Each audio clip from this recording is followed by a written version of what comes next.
Saya mulai pelan-pelan ya sambil cari cara supaya kita bisa aktifkan percakapan hari ini. Karena demensia sebetulnya saya tahu urutan diagnosis medisnya, tapi saya menganggap bahwa ada hal lain, yaitu selain brain damage yang orang bisa hitung kapasitas otak kita, mungkin ada listrik yang terganggu sehingga amigdal kita nggak bisa baca secara cepat, lompatan arus listrik di situ. Tapi oke, itu soal fisiologi, urusan ilmu kedokteran.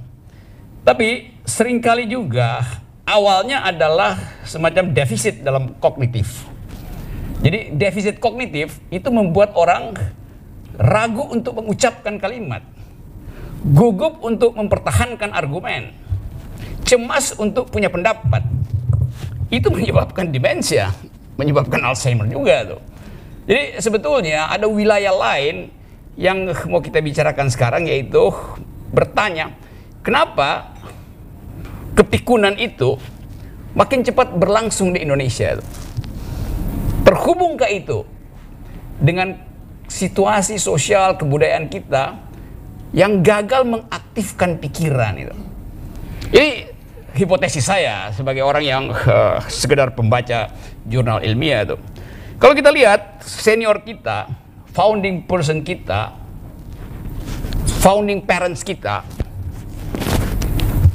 di awal-awal kemerdekaan nggak ada yang mengalami kepikunan karena bertengkar terus dalam policy, di dalam studi. Haji Agus Salim itu sampai umur 80 masih kuat bertengkar di forum dunia dengan logik yang kuat, yang bagus. Pak Emil Salim sampai sekarang masih jadi teman diskusi saya. Nggak ada kepikunan sama sekali. Jadi saya anggap bahwa ada soal fisiologis, tapi ada soal sosiopsikologi itu, yaitu komunitas untuk melatih orang berpikir. Itu yang nggak ada tuh. Ada partai politik, tapi partai politik nggak bisa berpikir di situ karena itu cuma tunggu perintah.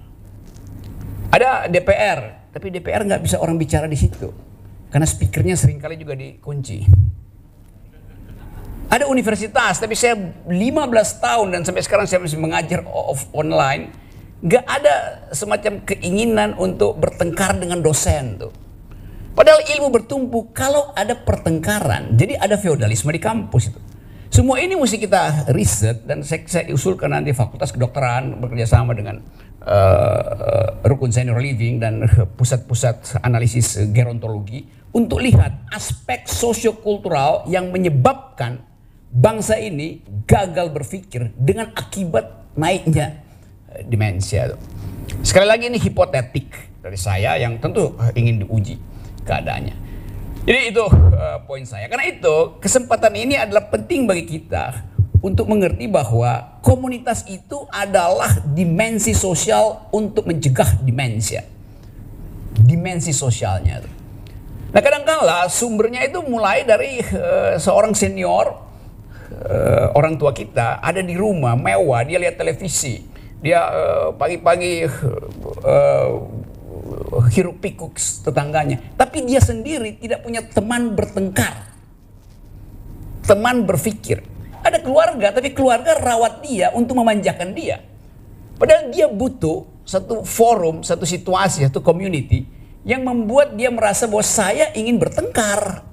Kenapa saya disuruh, udah bapak ibu diam-diam aja, nanti mau makan apa? Di kulkas ada sop salmon, nanti di freezer masih ada Häagen-Dazs itu. Jadi tidak diasuh sebagai seorang yang pernah punya pengalaman hidup sendiri. Nah, saya menganggap bahwa tempat semacam Rukun Senior Living ini mengambil satu konsep baru, yaitu ini ada ruangan tempat kita bertengkar di sini, berupaya untuk saling ngobrol, dalam upaya untuk memperlihatkan bahwa usia lanjut itu, yang lanjut bukan pikirannya, usianya memang lanjut. Karena itu memang akibat dari kita menyatakan diri sebagai makhluk. Karena itu kita bukan sekedar menghabiskan usia, tapi kita dimakan usia. Coba saya mulai dengan istilah itu, dimakan usia itu. Apa sebetulnya yang dimaksud dengan waktu gitu? Kata time, waktu itu mungkin baru 20 abad lalu ditemukan manusia, lalu dipersoalkan. What is this thing called time? Waktu itu apa sih? diukur dari matahari terbit yang dipromosikan oleh Fajar tadi sebagai namanya kan Fajar nih, jadi dia menerbitkan waktu.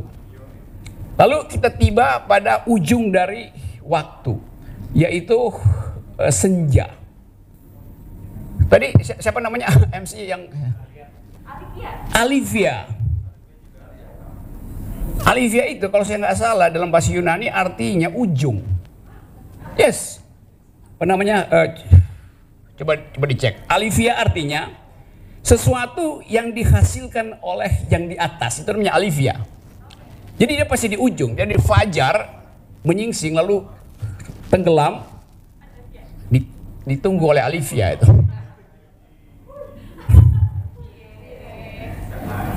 Tapi lebih baik tunggu saya daripada tunggu fajar. Lebih berguna. Jadi sekali lagi kita coba obrolin ya. Ada semacam mentalitas pada masyarakat Indonesia yang menganggap bahwa orang tua itu sesuatu yang udah disebut senior, dia udah menyelesaikan hidupnya. Karena itu tinggal diasuh. Padahal manusia itu tidak pernah berhenti untuk mengaktifkan dirinya sendiri. Itu namanya kondisi eksistensial manusia.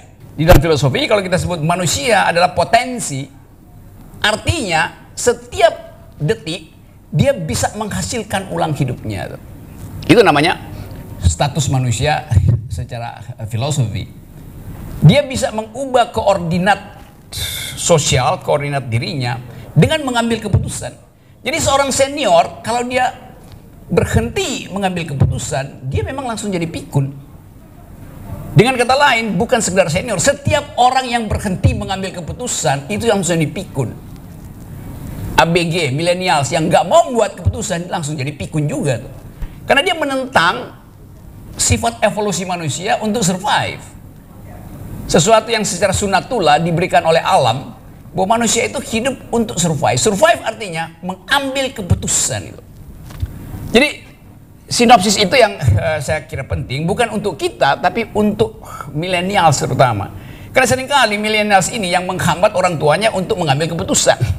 Karena menganggap udah nanti bapak kalau udah lanjut usia kita asuh. Asuh di mana? Ya ini dibikinin kamar tidur bagus, AC. Padahal ayahnya atau ibunya itu ingin punya aktivitas sendiri sebagai manusia eksistensial. Nah ini soalnya tuh. Nah kita mau ubah sebetulnya konsep senior living segala macam itu dengan menghindari kata pikun, jompo segala macam itu. Begitu banyak anak muda yang udah jompo karena nggak mau berpikir. Itu politisi jompo juga banyak karena nggak mau bertengkar, beroposisi agar supaya dihidupkan demokrasi, dihidupkan kemampuan baru, dihidupkan alternatif. Saya sendiri jompo, saya jomblo potensial atau jomblo profesional. Rumah saya sebetulnya dekat sekali, ini cuman ya 15 menit dari atas gunung situ tuh. Tapi saya merasa kok jauh ya. Secara fisika 15 menit itu sebentar, tapi batin saya jauh. Karena saya punya konsep yang kok ngapain saya ada di senior living? Saya nggak ingin datang. Jadi saya dicegah oleh konsep waktu yang psikologis. Karena saya bayangkan saya akan ketemu orang tua. Padahal saya juga orang tua, umur saya 62 tahun. Tapi waktu saya anggap bahwa di rukun senior living ini ada komunitas berpikir, saya tiba-tiba merasa bahwa oke, saya percepat tiba di sini tuh. Jadi konsep waktu pun tergantung dari keputusan kita. Waktu itu menjajah kita atau kita menumpang pada waktu untuk tiba dengan cepat itu. Nah, soal-soal semacam ini karena ini banyak akademisian di sini, kita mau diskusikan itu. Saya hanya mau beri pengantar supaya kita bisa bayangkan nanti kalau ditanya Anda ada di rukun senior living ngapain gitu? Makan pagi oleh perawat, main game jam 2 siang. Kan itu konsep yang ada di kepala masyarakat Indonesia. Padahal kalau kita bayangkan bahwa ada activities, intellectual exercise, ada kondisi di mana memungkinkan meja-meja ini orang bisa main bridge di sini dan pakai otak gitu. Orang bisa ada forum kecil yang bicara tentang environmental ethics. Karena dunia ke depan kalau kita bikin proyeksi, mereka yang ada di rukun senior living hari ini 10 tahun ke depan dia mau ngapain melihat dunia itu? Pernah nggak Anda bayangkan bahwa satu waktu kampus-kampus senior living juga bisa didatangi oleh robot. Hal yang bisa berlangsung dalam 2 dekade ke depan. Kalau kita baca perkembangan ilmu pengetahuan, orang sekarang nggak ingin ngapain pindahin ibu kota. Orang cari planet baru untuk kita mengungsi ke sana. Dalam 20 tahun ke depan, kalau Mars mungkin kurang cocok buat manusia karena ada kombinasi kimia organik yang belum adaptif dengan manusia. Mungkin kita pergi ke planet baru, Titan misalnya. Dan dalam kalkulasi ilmu itu cuma 20 tahun ke depan kita bisa ada di situ tuh. Tapi yang saya ingin katakan adalah kehidupan dalam senior living artinya memungkinkan kita untuk berpikir lebih jauh daripada mereka yang ada di DPR tuh. Karena DPR tuh pikirnya 5 tahun sekali doang. Itu bedanya kampus rukun ini dengan kabinet. Kabinet yang berpikir mungkin kabinet sekarang tinggal berpikir sampai bulan April, karena APBN udah habis bulan April itu. Tapi APBN pikiran nggak mungkin habis. Kalau kita produce argument dan berupaya untuk menghasilkan walaupun setipis mungkin politics of hope, harapan itu. Nah, kalau kita terangkan ini dan millennials mau bergabung, kita bisa bikin sama-sama community of thought, komunitas pikiran. Dan itu pasti, bahkan millennials kalau berdebat dengan komunitas di sini mungkin tertati-tati, karena bagaimanapun kesenioran itu menunjukkan bahwa ada akumulasi pengetahuan yang dia miliki. Selain akumulasi modal tentunya, orang yang merasa independen, dia ingin mengembalikan pikirannya itu supaya nggak diatur orang lain.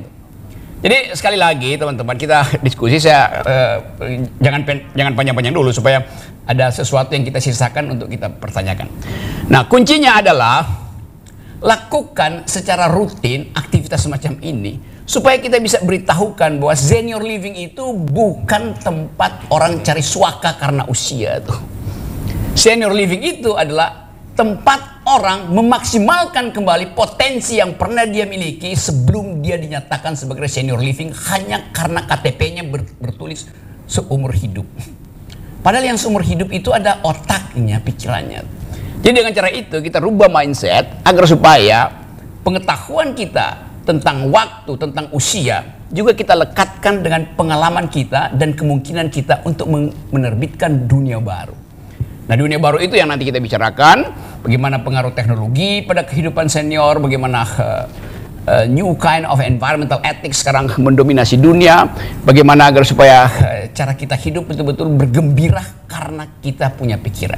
Pikiran hanya disebut pikiran kalau dia diucapkan dan dibantah, disanggah.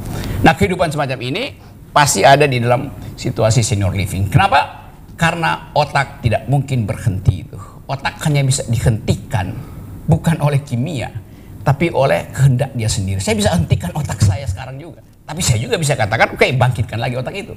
Jadi spirit itu datang dari komunitas. Saling kirim otak, saling tukar otak, saling mempersoalkan otak, itulah inti dari kehidupan. Tentu ada bagian yang lebih rohani, bahwa pada akhirnya kita mungkin bertumpu pada semacam, oke, karena ada hari akhir, maka saya nggak mau berhenti hari ini. Kan itu intinya kan, pesan rohani juga begitu sebetulnya tuh. Saya kira itu, sebelum saya bicara hal-hal yang menyimpang, maka saya hentikan dulu. Terima kasih.